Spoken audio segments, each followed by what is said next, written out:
अस्सलाम वालेकुम स्टूडेंट्स। हमारा चैप्टर नंबर 1 है प्रिलिमिनरीज और इसका सेक्शन 1.1 है real numbers and the real line. सबसे पहले हम पढ़ेंगे कि रियल नंबर्स क्या होते हैं। The real numbers are the numbers that can be express as a decimals. और इसकी कुछ एग्जांपल्स इन्होंने दी हुई है -3/4, 1/3, √2।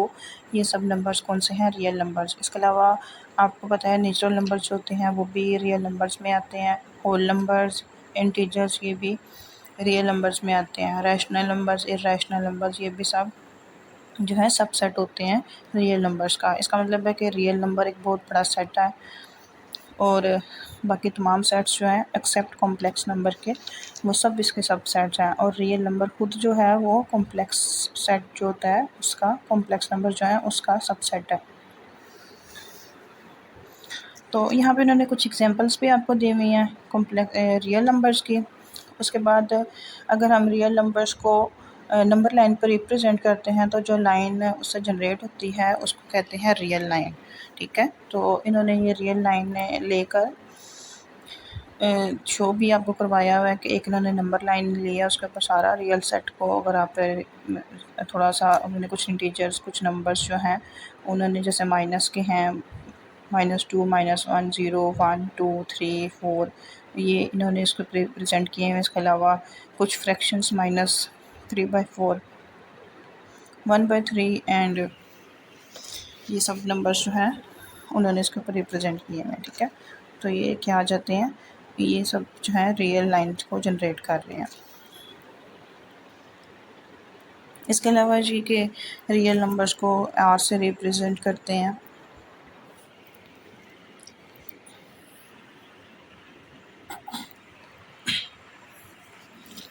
नेक्स्ट हम अगर बात करते हैं तो करेंगे कि रियल नंबर्स जो होते हैं इनके ये कौन कौन सी प्रॉपर्टीज़ जो हैं उनको सेटिस्फाई करते हैं। तो रियल नंबर्स में सबकी 3 प्रॉपर्टीज़ होती हैं। अलजेब्राइक प्रॉपर्टी है, ऑर्डर्ड प्रॉपर्टी है और यहाँ पे जाकर कंप्लीटनेस प्रॉपर्टी है। सबसे पहले अलजेब्राइक प्रॉपर्टी जो होती है इसमें क्या होता है कि कोई भी आप 2 रियल नंबर्स लेते हैं तो आप उनको ऐड कर सकते हैं, सब्ट्रैक्ट कर सकते हैं, मल्टीप्लाई कर सकते हैं, डिवाइड कर सकते हैं। लेकिन आप जब डिवीज़न की बात करेंगे तो डिवीज़न में आप 0 से नंबर्स को डिवाइड नहीं कर सकते। उसके अलावा किसी भी नंबर से कोई भी 2 नंबर्स जो उनको डिवाइड कर सकते हैं, लेकिन डिनोमिनेटर 0 नहीं होना चाहिए फ्रैक्शन में। ऑर्डर्ड प्रॉपर्टी में होता है आपके पास कि हम रियल नंबर्स को कंपेयर कर सकते हैं, जैसे कौन से नंबर्स ग्रेटर हैं और लेसर हैं, इस चीज़ को चेक कर सकते हैं। 2 नंबर, कोई भी 2 नंबर आप ले लें, 2 नंबर्स 2 ले लें तो आप बता सकते हैं कौन सा नंबर ग्रेटर है, कौन सा स्मॉलर है। इस बेस के ऊपर जो हमारे पास इनइक्वालिटीज़ जनरेट हो जाती हैं, इसके कुछ रूल्स होते हैं। ये 6 रूल्स हैं। 6 रूल्स आपको नज़र आ रहे हैं। रूल नंबर 1 है कि ए अगर लेस दैन बी होगा और अगर आप कोई सी पॉजिटिव नंबर लेते हैं और आप उसको बोथ साइड्स पे ऐड कर देते हैं तो ए प्लस सी जो है वो लेस दैन रहेगा बी प्लस सी से। और इसी तरह अगर ए लेस दैन बी है और आप कोई नंबर है सी और वो नेगेटिव नंबर है तो इसको आप बोथ साइड्स पे ऐड कर देते हैं तो फिर भी इनइक्वालिटी प्रिजर्व ही रहती है। उसके अलावा 3 में देख लें ए और बी है और सी कोई पॉजिटिव नंबर है, मतलब 0 से ग्रेटर है और आप इसको दोनों बोथ साइड्स पर मल्टीप्लाई कर रहे हैं तो क्या होगा, इनइक्वालिटी जो है वो प्रिजर्व रहेगी। 4th में चेक करें तो ये ए लेस दैन बी है और सी अब आपके पास कोई नेगेटिव नंबर है और जब आप नेगेटिव नंबर को बोथ साइड पर मल्टीप्लाई करते हैं तो इनइक्वालिटी प्रिजर्व नहीं रहती बल्कि रिवर्स हो जाती है। उसके बाद 5th प्रॉपर्टी है, अगर ए इज़ ग्रेटर दैन 0 है तो 1/a यानी उसका अगर आप रेसिप्रोकल ले लेते हैं तो वो भी इन ग्रेटर दैन 0 होगा और इनइक्वालिटी जो है वो प्रिजर्व रहेगी। 6 में अगर आपके पास 2 नंबर्स हैं, एनी 2 नंबर्स ए बी, तो आप क्या करें कि उसमें A is less than B हो और बोथ नंबर के साइन या तो दोनों ए और बी दोनों जो हैं वो पॉजिटिव हैं या दोनों नेगेटिव हैं, सेम साइन होना चाहिए दोनों का, तो फिर जो इनइक्वालिटी होती है वो रिवर्स हो जाती है। ये सब रियल नंबर्स की प्रॉपर्टीज़ हैं, ऑर्डर्ड प्रॉपर्टीज़। नेक्स्ट है कंप्लीटनेस प्रॉपर्टी क्या होती है। तो कंप्लीटनेस प्रॉपर्टी में ये है कि रियल नंबर्स जो हैं वो बहुत ज़्यादा हैं, इतने ज़्यादा हैं कि पूरी की पूरी रियल जो जो नंबर लाइन होती है, ठीक है, तो उसको उसमें कोई होल, कोई गैप कुछ भी नहीं छोड़ते, इतने ज़्यादा हैं। मतलब कोई से आप 2 रियल नंबर ले लेते हैं तो उनके दरमियान में इनफाइनाइट रियल नंबर्स होते हैं। तो इसको क्या कहते हैं, कंप्लीटनेस प्रॉपर्टी। उसके बाद नेक्स्ट सबसेट्स आ गए हैं रियल नंबर्स के, कि रियल नंबर्स के सबसेट्स कौन से होते हैं। नेचुरल नंबर्स हैं, इंटीजर्स हैं, रैशनल नंबर्स। तो ये क्या होते हैं, ये सबसेट होते हैं। नेचुरल नंबर्स पता है हमें कि वो 1 से स्टार्ट होते हैं। इंटीजर्स में नेगेटिव पॉजिटिव वो दोनों आ जाते हैं, इसके अलावा ज़ीरो भी शामिल होता है। रैशनल नंबर्स क्या होते हैं, ऐसे नंबर्स जिनको m/n की फॉर्म में लिखा जा सकता हो और m और n इंटीजर्स हों और n ज़ीरो नहीं होना चाहिए। इसके नीचे कुछ एग्जांपल्स भी इन्होंने दी हुई हैं। इससे क्या होता है कि रैशनल नंबर्स 2 तरह के आगे से बन जाते हैं। मतलब जब डेसिमल्स में जाएंगे तो एक होते हैं टर्मिनेटिंग और एक होते हैं रिपीटिंग डेसिमल्स।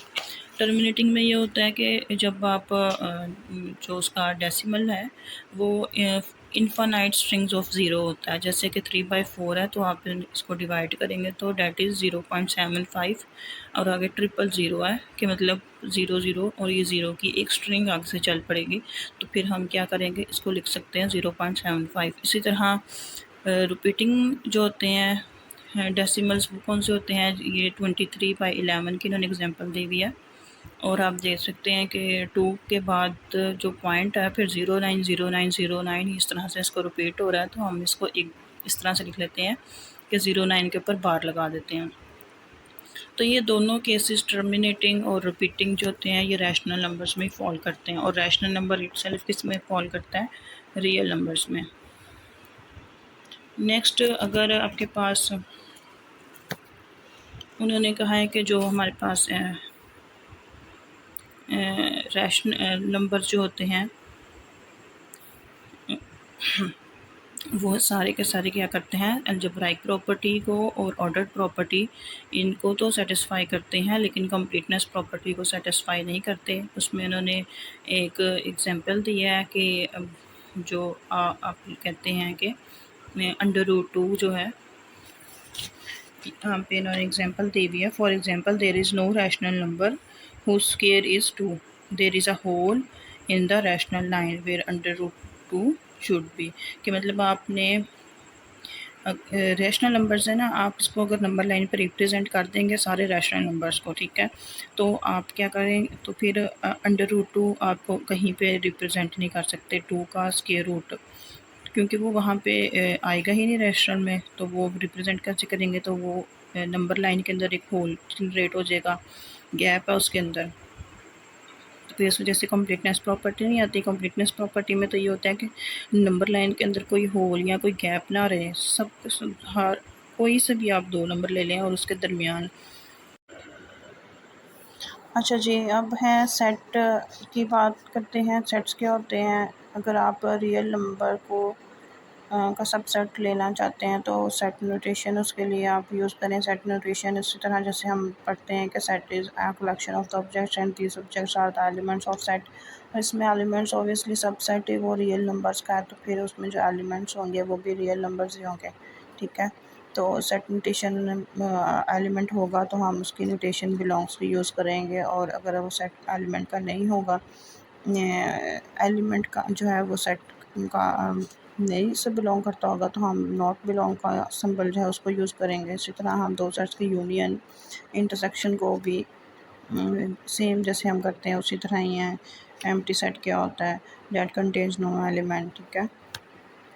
सेट को रिप्रेजेंट करने के वे कितने हैं, ट्रेवलर फॉर्म है एक, जिस तरह हमने लिखा हुआ है कि कहते हैं कि नेचुरल नंबर लेने हैं हमारे पास, नेचुरल नंबर्स का सेट हो, सेट कोई ए ले लें consisting of all natural numbers less than 6, ठीक है, और ये पॉजिटिव होने चाहिए, तो फिर ये आ जाएगा ए हम लिखेंगे 1 2 3 4 एंड 5। इसी तरह अगर हम कहते हैं entire set of integers is written as 0 ±1 ±2 ±3 and so on. और अगर आप सेट बिल्डर नोटेशन करना चाहते हैं तो फिर उसके लिए क्या होगा, तो हम लिखेंगे इसको इस फॉर्म में लिखते हैं कि ए जो है वो equals to a set that set जो है उसमें एलिमेंट्स क्या हैं एक्स, और एक्स क्या है x such that x is an integer and x is greater than zero and lesser than 6 is ठीक है is the set of the positive integer less than 6। Next आप आ जाते हैं इंटरवल्स के ऊपर। इंटरवल्स क्या होते हैं जी, ये बड़ा स्ट्रॉन्ग किस्म का कॉन्सेप्ट है। Subset of the real line is called an interval if it contains at least two numbers, इसमें कम से कम दो नंबर तो होंगे, and contains all the real numbers link between any two of its element. ठीक है, examples आगे इन्होंने इसकी दी हुई हैं, और ये है the set of all real numbers x such that x is greater then 6 is an interval. 6 से ग्रेटर सारा एक्स मतलब 6 साइड से ऊपर ऊपर 7 8 9 10 और इसके दरमियान भी आने वाले जितने भी नंबर्स हैं सब के सब ये क्या हो जाएंगे रियल नंबर्स का सेट है, और ये एक इंटरवल है। ठीक है, तो इसको लिखने की अगर बात करते हैं तो इसको लिखेंगे इस तरह से कि ये एक साइड से ओपन होगा 6 की साइड से, और दूसरी साइड से लास्ट इन्फिनिटी के साथ क्लोज होगा। ठीक है, और इसी तरह दूसरा एक इन्होंने और एग्जांपल ली हुई है। वो एग्जांपल हमारे पास क्या है, x is in between -2 and 5, और इसमें इक्वालिटी का भी साथ में साइन है, तो इसको हम इस फॉर्म में लिखेंगे -2, 5, और इसके साथ ऐसे ये वाली जो ब्रैकेट होती है ये ओपन के लिए होती है। ठीक है, और ये इसको सर्व करती है क्लोज को।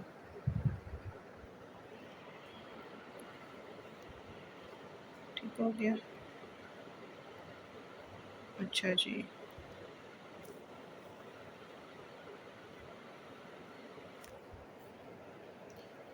नेक्स्ट अगर हम बात करें इसके बाद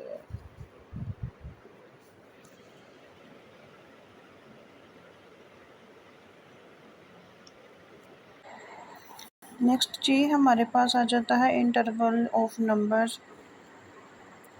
corresponding to the line segments are finite intervals। ठीक है, और इनफाइनाइट इंटरवल्स कौन से होते हैं, interval corresponding to the ray and the real line are infinite intervals. ठीक हो गया, तो फाइनाइट जो इंटरवल्स होते हैं वो क्लोज्ड होंगे if it contains both of it and point, और या फिर हम कह सकते हैं कि हाफ ओपन है if it contains one and point but not the other, और ओपन कब होगा if it contains neither and points. ठीक है, और जो सब पॉइंट्स हैं एंड पॉइंट्स होते हैं उन्हें बाउंड्री पॉइंट्स कहते हैं, और जो ठीक है, और क्योंकि ये इंटरवल की बाउंड्री होती है, और जो इंटीरियर जो अंदर आने वाले बाकी पॉइंट्स होते हैं उनको इंटीरियर पॉइंट्स कहते हैं, और ये क्या करते हैं ये इंटरवल के इंटीरियर को जनरेट करते हैं। इनफाइनाइट इंटरवल्स कौन से होते हैं, infinite intervals are close if they contains a finite end point. एक तो साइड इसकी रे ही होगी, सेकंड साइड अगर तो एंड पॉइंट जो है वो हम कहेंगे कि वो इंक्लूड है तो फिर वो क्लोज्ड होगा, अगर वो एंड पॉइंट इंक्लूड नहीं है तो फिर हम वो कहेंगे कि ओपन है। और अगर हम रियल लाइन की बात करते हैं तो रियल लाइन जो है वो इज़ एन इनफाइनाइट इंटरवल। ठीक है, माइनस इन्फिनिटी टू इन्फिनिटी, और ये ओपन और क्लोज दोनों होते हैं। नेक्स्ट पेज पे जो ये टेबल है ये बड़ा यूज़फुल टेबल है, इन्होंने इसमें फ़नाइट और इनफाइनाइट कैटेगरीज़ की हुई हैं, ओपन क्लोज हाफ ओपन की एग्जांपल्स दी हुई हैं, तो इसके ऊपर बात कर लेते हैं। सबसे पहले इन्होंने फ़नाइट में ए एंड बी दिया, और सर्कुलर ब्रैकेट्स हैं जो ये रिप्रेजेंट कर रही हैं कि ए और बी एंड पॉइंट्स जो हैं वो तो शामिल नहीं हैं, लेकिन ए और बी के अंदर आने वाले तमाम जो नंबर हैं वो इसमें इंक्लूडेड हैं। ठीक है, तो इसको सेट डिस्क्रिप्शन की फॉर्म में लिखा है, और ये सेट हमारे पास ओपन है, और आगे इसका इन्होंने ग्राफ बनाया हुआ है ए और बी के दरमियान के सारे नंबर्स उन्होंने सॉलिड लाइन की हुई है, और ए और बी के ऊपर होल्स हैं ओपन है, ओपन होने को रिप्रेजेंट कर रहे हैं। इसी तरह सेकंड जो इसकी एग्जांपल है वो ए और बी में स्क्वायर ब्रैकेट्स हैं, ठीक है, जो ये शो करा रही है कि ए और बी एंड पॉइंट्स भी इसमें इंक्लूडेड है और ए और बी के दरमियान में आने वाले जितने नंबर है वो भी इंक्लूडेड है। तो इसको सेट डिस्क्रिप्शन की फॉर्म में लिखा है और ये क्लोज टाइप है और आगे इसका ग्राफ भी इन्होंने बनाया है। इसमें आप देख सकते हैं कि ए और बी जो है वो खुद भी सॉलिड लाइन के साथ इंक्लूडेड है कि ए और बी के ऊपर जो इन्होंने पॉइंट्स शो करवाए हुए हैं वो फिल हुए हुए हैं। तो इसका मतलब है कि ए और बी इंक्लूडेड है। थर्ड उन्होंने एग्जांपल दी है ए और बी की, ए के साइड से स्क्वायर ब्रैकेट है, मतलब ये इंक्लूडेड है, और जो बी है वहाँ पे सर्कुलर है, इसका मतलब है कि ये इंक्लूड नहीं है। तो इसका मतलब है कि ये हाफ ओपन इंटरवल है, ठीक है। और इसकी रिप्रेजेंटेशन ऐसे होगी कि ए के ऊपर बबल जो है वो फिल है और बी वाला फिल नहीं होगा, और ए और बी के दरमियान आने वाले तमाम एलिमेंट्स इंक्लूडेड होंगे। इसी तरह ए और बी की लास्ट एग्जांपल है फोर्थ, उसमें ए साइड ओपन है और बी साइड क्लोज है, ये भी हाफ ओपन इंटरवल है। इसमें ए तो इंक्लूडेड नहीं है लेकिन बी इंक्लूडेड है। नेक्स्ट जो है एग्जांपल्स हैं इनफाइनाइट इंटरवल्स। इनफाइनाइट में आप देख रहे हैं ए के साथ दो एग्जांपल्स हैं। एक साइड तो इन्फिनिट ही है, ठीक है, और वो ओपन साइड ही है, लेकिन ए की साइड जो है वो फर्स्ट एग्जांपल में सर्कुलर है, ओपन है, तो ये ओपन इंटरवल है, ए इंक्लूडेड नहीं है और सेकंड साइड पर रे है। और इसी तरह सेकंड में ए इंक्लूडेड है, ठीक है, और दूसरी साइड पे प्लस इन्फिनिटी की साइड पे, या आप कह सकते हैं इसको राइट साइड जो है वो रे है, तो ये क्लोज इंटरवल है, ठीक है, क्योंकि ए इंक्लूडेड है और सेकंड राइट साइड पे बाकी रे है। इसी तरह थर्ड में लेफ़्ट साइड पे रे है और बी है साथ, और जो कि बी इंक्लूडेड नहीं है, तो ये ओपन है और इसका आपको ग्राफ नज़र आ रहा है कि बी के ऊपर होल है, उन्होंने फिलिंग किया हुआ, और बाकी लाइन सॉलिड है, और वो लेफ़्ट साइड पे रे बस मुसलसल चलती जा रही है, इसका कोई एंड पॉइंट नहीं है। इसी तरह फिर उसके बाद फोर्थ एग्जांपल में माइनस इन्फिनिटी है और बी है, बी के साइड से जो है वो क्लोज्ड है ब्रैकेट, ठीक है, तो फिर क्या हो जाएगा, ये बी इंक्लूडेड है और सेकंड साइड इंक्लूडेड है, तो ये क्लोज इंटरवल है। लास्ट है माइनस इन्फिनिटी और इन्फिनिटी, एक साइड पे पॉजिटिव साइड पे भी जो राइट साइड है इसकी तरफ भी रे है और जो लेफ़्ट साइड है इसकी साइड पे भी रे है, तो ये पूरा सेट रियल नंबर को रिप्रेजेंट कर रहा है, that is both open and closed. ठीक हो गया जी। आगे ये एग्जांपल नंबर 1 है, इसमें ए में उन्होंने एक एग्जांपल दिया 2x minus 1 is less then x plus 3। इसको जब आप सॉल्व कर लेंगे इस सिंपल मैथमेटिक्स है, तो ये हमारे पास आ जाएगा x का आंसर कि x इज़ लेस दैन 4। तो इस तरफ आप लेफ़्ट साइड पे देखेंगे तो उन्होंने ए में इसका ग्राफ शो करवाया है कि रियल लाइन लेनी है और उसके ऊपर जो है हमारे पास x जो है वो 4 से लेस सारे नंबर्स, तो वो उन्होंने लेफ़्ट साइड के ऊपर ग्राफ सारा सॉलिड कर देना और 4 इंक्लूडेड नहीं है अंदर, ठीक है। इसी तरह इन्होंने बी एग्जांपल थी, बी एग्जांपल है minus x by 3 is less then 2x plus 1। इसको सॉल्व करेंगे तो x का आंसर क्या आ जाता है, x इज़ ग्रेटर देन -3/7। अब अपनी रियल लाइन के ऊपर हम -3/7 को उन्होंने लेफ़्ट साइड पर रिप्रेजेंट किया हुआ है, ठीक है, और बाकी इन्होंने राइट साइड से सारी लाइन जो है उसको सॉलिड शो करवा दिया हुआ है जी। थर्ड वन एग्जांपल है सी, वो जनाब आपके पास है 6/x-1 इज़ ग्रेटर और इक्वल्स टू द 5, ठीक है। इसको भी आपने सॉल्व करके x का आंसर निकाल लेना है, डेट इज़ x इज़ 11/5। इसमें भी इन्होंने इस लास्ट पेज के ऊपर ही फिगर नंबर 1.1 में इसका ग्राफ को शो करवाया था। अच्छा, जब हम ग्राफ्स की बात कर लेते हैं, एक ग्राफ आप देख रहे हैं कि आपके पास क्या है, ओपन इंटरवल, सेकंड आपके पास क्या है, ओपन इंटरवल, और थर्ड आपके पास क्या आ जाता है, हाफ ओपन इंटरवल, ठीक है जी, क्योंकि एक साइड इसमें इंक्लूडेड है।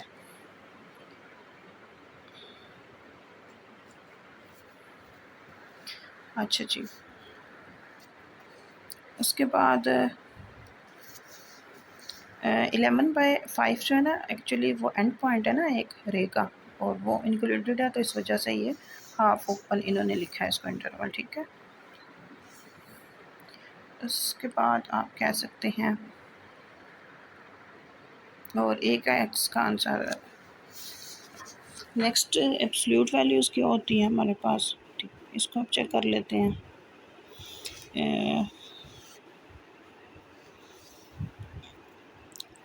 अच्छा, ये जो एग्जांपल सी थी इसमें एक चीज़ और भी थी कि इसके डिनोमिनेटर में x-1 है। एक x-1 से एक x का आंसर आया कि एक x ग्रेटर दैन 1 है, और एक x का आंसर लास्ट में हमारे पास आया है कि x is less than equals to 11/5, ठीक है। तो ये हमारे पास जो इंटरवल बना है ना, ये 1, 11/5 का बना है। 1 की साइड से ओपन है और 11/5 की साइड पे से क्लोज था, तो इस वजह से ये हाफ ओपन इंटरवल है। नेक्स्ट एब्सोल्यूट वैल्यू क्या होती है, इसको हम देखते हैं। एब्सोल्यूट वैल्यू जो है of a number x is generated by x mod, ठीक है, मॉडलेस की फॉर्म में। और एक्स क्या होता है, इसका आंसर पॉजिटिव होगा जब एक्स इज़ ग्रेटर और इक्वल्स टू 0 हो, और इसका आंसर नेगेटिव होगा जब एक्स इज़ लेस दैन 0 हो। तो नीचे इसके कुछ एग्जांपल्स हैं फाइंडिंग द एब्सोल्यूट वैल्यूज़। तो एब्सोल्यूट वैल्यू जो है एक्चुअल में ये डिस्टेंस होता है किसी पॉइंट एक्स का ज़ीरो से। एक साइड पे आपने रियल नंबर पे सेंटर में ज़ीरो ले लेना, और एक्स कहीं पे भी आपका एक पॉइंट ले लेंगे, तो ज़ीरो और एक्स का जो डिस्टेंस है वो एक्स का मॉडुलस में आता है, क्योंकि हमेशा डिस्टेंस पॉजिटिव होता है, इसलिए हमेशा मॉड की वैल्यू आपके पास पॉजिटिव आएगी।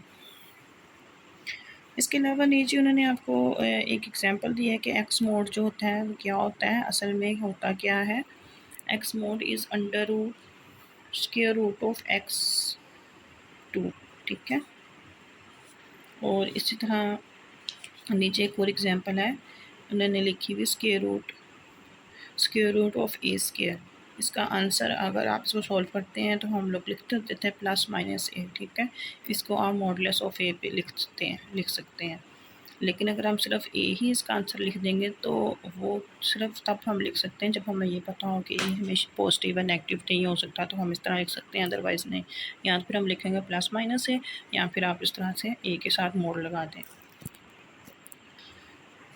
नीचे जी मॉडुलस एब्सोल्यूट वैल्यूज़ की प्रॉपर्टीज़ हैं, ठीक है। वो ये है कि फर्स्ट प्रॉपर्टी आप देखेंगे तो वो लिखी हुई है जी, a number and it's additive inverse और the negative have the same absolute values. Minus of a का मोड ले लें या ए का मोड ले लें, आंसर सेम आएगा। और सेकंड में है, सेकंड बिल्कुल सिंपल है कि absolute value of a product is the क्या है, इक्वल होगी to the product of the absolute values. और थर्ड वाली क्या है, थर्ड ये है कि absolute values of the quotient equals to the quotient of the absolute values. Or fourth one is triangular inequality है, that is the absolute values of the sum of the two numbers is less than or equals to the sum of their absolute values. तो ये बहुत ही important है, इनको आप कुछ चंद examples लेकर solve करके देख सकते हैं। ट्रायंगुलर इनइक्वालिटी इंपॉर्टेंट है, इसकी बेस के ऊपर इन्होंने एक नेक्स्ट जो है ये एग्जांपल है, एग्जांपल नंबर 3 बेस्ड है ट्रायंगुलर इनइक्वालिटी के ऊपर। इसको इन्होंने किस -3 और +5, जब आप इसको सॉल्व करते हैं तो 2 आ जाता है, ठीक है। और अगर आप इसको एब्सोल्यूट को कर देंगे -3 और +5 का अलग अलग करेंगे तो वो आंसर 8 आएगा। तो ये दोनों आपस में इक्वल नहीं आते हैं। तो यही चीज़ हमने यहाँ पर रिप्रेजेंट करनी थी कि एब्सोल्यूट वैल्यू और जो है कि हमारे पास, हमने अभी जो ट्रायंगुलर इनइक्वालिटी में पढ़ा था कि absolute value of the sum of two numbers is less than or equals to their sum of their absolute values, ठीक है। तो ये इन्होंने इस एग्जांपल में चीज़ को प्रूव किया। तो बहुत सिंपल है, आप इसको देख सकते हैं, ठीक है। इसके बाद एब्सोल्यूट वैल्यूज़ एंड इंटरवल्स कि एक्स मोड का आंसर ए होगा if and only if x is +-a equals to, ठीक है। X mod is less than a, तो इसको किस तरह से लिख सकते हैं, एक्स सेवंथ है, x mod is greater than a हो तो इसको किस तरह लिखेंगे, x mod is equals to and less than a, तो फिर इसको इंटरवल की फॉर्म में किस तरह से लिखेंगे। और नाइन्थ वन है कि एक्स मोड इज़ ग्रेटर और इक्वल्स टू ए, तो इसको इंटरवल की फॉर्म में किस तरह से लिखेंगे। तो ये बड़ी सिंपल सी चीज़ें हैं, लेकिन आप इनको अच्छे से कर लीजिएगा। उसके बाद है एग्जांपल नंबर 4 और एग्जांपल नंबर 5। ये मोड को सॉल्व किया हुआ है इसमें, ठीक है। ये बहुत अहम है। मोड को किस तरह सॉल्व करते हैं, आपको पता है जब मोड ख़त्म होता है तो x-2 -3 एक +7 और -7 के साथ दो अलग अलग इक्वेशन जनरेट हो जाती हैं और x की दो वैल्यूज़ आ जाएंगी। एग्जांपल नंबर 5 में भी सेम इन्होंने इसी तरह से किया, ठीक है। तो जब आप मोड ख़त्म करेंगे तो +-1 के साथ ये दो इक्वेशन जनरेट हो जाएंगी और x की वैल्यूज़ आ जाएंगी। एग्जांपल नंबर 6 के ए और बी पार्ट, इसमें भी इसके सॉल्यूशन सेट्स को कंप्यूट किया गया। नेक्स्ट जी एक्सरसाइज नंबर 1.1 वो इंशाल्लाह हम अपने नेक्स्ट लेक्चर में उसको डिस्कस करेंगे। तब तक के लिए अल्लाह हाफिज़।